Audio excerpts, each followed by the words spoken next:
Hi again. This is the set of presentation about rapid prototyping. Let's say that this is a bonus version. We're going to talk about some exotic way of rapid prototype. First of all, we can think about spring system. You could use spring system in order to fasten things together.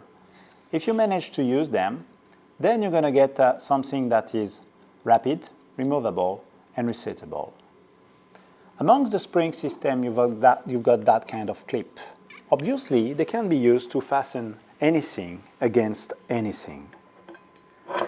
And they are very rapid, very resettable, and easily removable.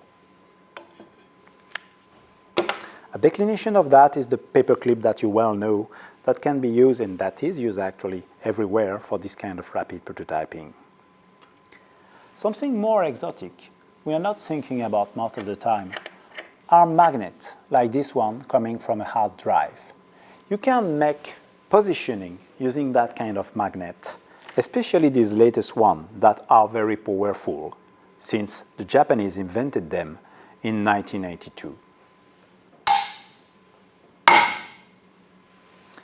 Before 1982, this wasn't really doable.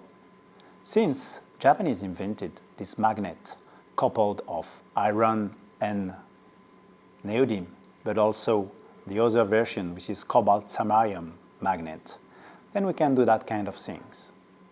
And as an information, it's because of this magnet exist that we can meet drones. Electric drones are only possible because of the power of these magnets.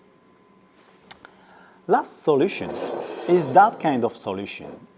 It's actually aluminum prototyping bar system. It's widely used all over the world. There is several declinations of them. And probably if you are having an engineering career, you'll be using this system in order to make fast prototyping. They are actually far more luxurious than anything else we've been talking about previously. So definitely, this kind of system is the Rolls of rapid prototyping, as far as it is available. Hopefully again, this is going to be useful for you, and thanks for watching. See you later.